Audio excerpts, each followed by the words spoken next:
Okay, so here's a second print. And what can you tell me about, can you go first? Tell me what you see here. Well, What's going on with the 5 roots? Here we have 2 of the ones that are close to 0, the 2 big ones in the center, and then we have 3 that are kind of orbiting around. Okay. So, again, it seems to me like the small ones stay the small ones and the big ones stay the big ones. All right, so the small ones do seem to stay small, and the big ones do seem to stay big. Okay. Yeah. What are some things that you notice about this? Well, this is sort of like our last print in that if you made a second one of these and stuck it on, I don't think that these dots would get back to the point where they started. I think they would, because right now they've all shifted over one. So the dot that started here is now in this position. Okay. And that dot's over in this position. All right. And that dot's in this position. Okay.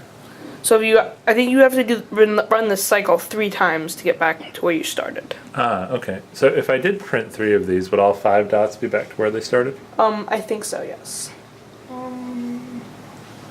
Well, this. No, I don't think so. Because if you printed 3 of these, Well, the 3 outer dots would. Okay. not the 3 inner dots, the 2 inner dots, because in one slice of this,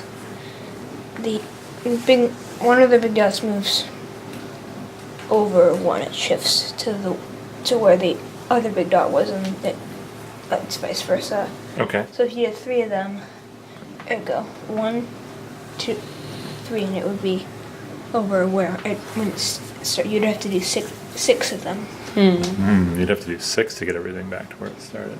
Okay. Good. So what's going on with the big dots on the inside? So they're rotating slower than the outer dots. So it takes them twice as long to get back to where they started as these outer dots do. Why do you say that? Well, I mean, in the outer dots, it only takes 3 rotations for the outer dots to get back to where they started. Okay. But how many does it take for the inner ones? We said 6, right? I'm asking. I think we said 6. How many does it take for the inner dots to get back to where they started? 2. Good. Oh. Why does it take 2? Well, there's 2 dots in every time they shift over 1.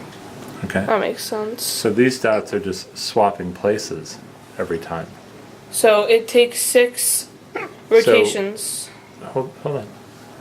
So why does it take only 2 times for these ones to get back to where they Or started? there's only one other thing that they have to swap with. Okay. So each time they're going halfway around. All right. So would you say those ones are moving faster or slower? Faster. Okay, why would you say that? Well, because, they're moving faster because they only take 2 cycles to get back to where they started. Okay. Well, the other outer dots take 3, but it does take 6 for the outer dots and inner dots both get back to where they started, so to get back to this position like this. Okay. And while we're talking about that subject, if we return to our previous one, how many total cycles do you think it would take for the one we looked at previously for all 5 dots to get back to where they started? Well, I think it only would take 4 cycles. Okay, why? Because The inner dot you don't have to worry about. it just That's just stays where it staying. is, and then each of these outer ones shifts over one place, and that just would shift around until it got back to where it started. Okay, very good. Very good. All right, we're going to do one more thing upstairs. Okay. Okay.